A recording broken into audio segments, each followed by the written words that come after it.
pergunta hoje, né? Como a gente conseguir preservar nosso caixa, né? Para conseguir passar por essa tormenta, né? Mantendo a validade e eficácia de todos os contratos, né? E a primeira grande pergunta que vem é com relação aos contratos de aluguel, né? Existem setores da economia que foram atingidos frontalmente com o fechamento mesmo de estabelecimentos, né, por ordem das autoridades públicas em razão das medidas de enfrentamento da pandemia. E aí a grande questão é, tenho que pagar ou não tenho que pagar aluguel? Como faço? Tenho que proteger meu caixa? Na ordem das prioridades, aonde entram essas despesas, né? E aí, aqui, na realidade, ainda não temos, para falar bem a verdade, uma receita de bolo mágica, né?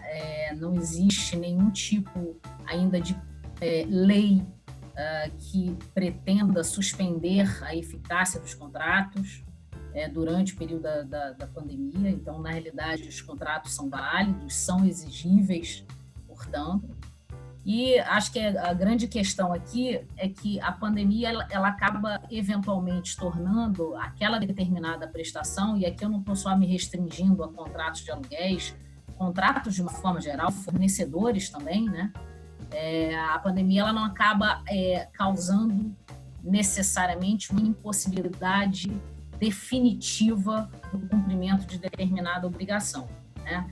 E aí, dentro dessa característica de temporalidade em eventual impossibilidade no cumprimento de obrigações, nosso sistema ele não tem necessariamente um remédio único para esse sintoma, né? Então, a grande recomendação que a gente vem falando aqui de uma forma geral são as negociações, né? As negociações de locadores com locatários, né? A parte toda do nosso sistema locatício ela é uma questão muito sensível, porque a pandemia afetou todas as pessoas de formas diferentes, mas em certa medida de uma forma geral, né? A gente tem muitos locadores, por exemplo, que são pessoas físicas que vivem das rendas daqueles imóveis para sobreviver, né? Então, você pensar em qualquer tipo de medida, e inclusive já houve alguma propositura legislativa nesse sentido, que seria estabelecer uma grande suspensão no pagamento de aluguéis, pode eventualmente afetar frontalmente famílias, pessoas físicas que vivem da renda de seus imóveis para sobreviver. Então, ainda não existe nenhum tipo de lei ou norma que estabeleça nenhum tipo de moratória de suspensão. O que existe é uma recomendação, na realidade, de que sejam feitas negociações em bases razoáveis, né? Em que o locatário deixe evidenciado de que forma a pandemia afetou as suas atividades, né? Não é a simples existência da pandemia por si só que é suficiente para qualquer questionamento jurídico quanto ao cumprimento das suas obrigações.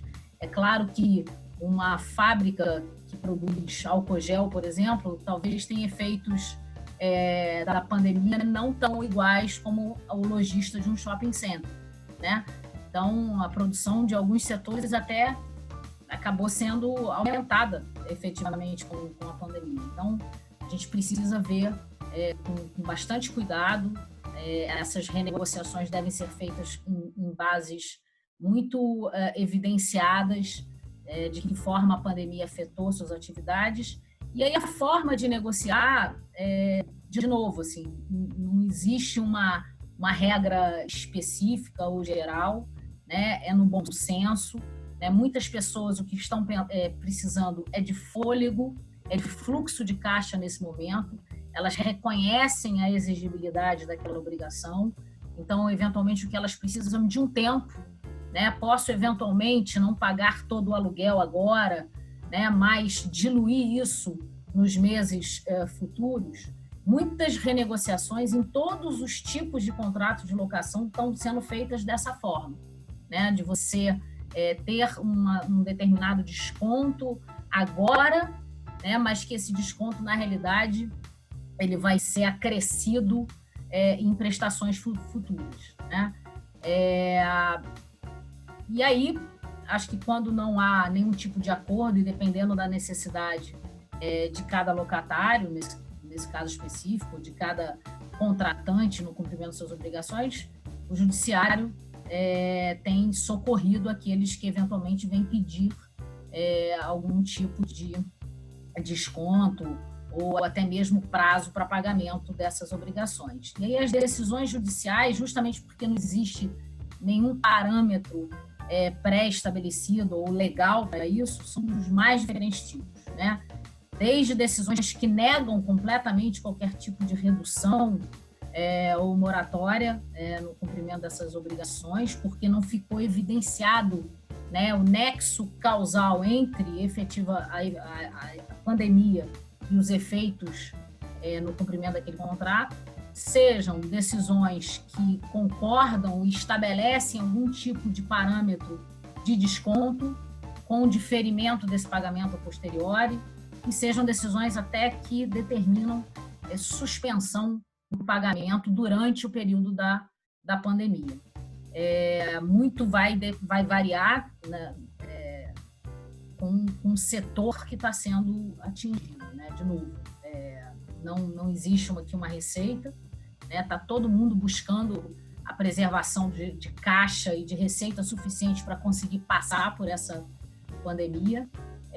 A grande recomendação é o bom senso, a boa-fé, que fique sempre evidenciado essa negociação, essa tentativa de renegociação, né? Sempre por escrito, por e-mail, enfim, para, se for necessário, uma eventual discussão no futuro de reequilíbrio contratual, essas bases de renegociação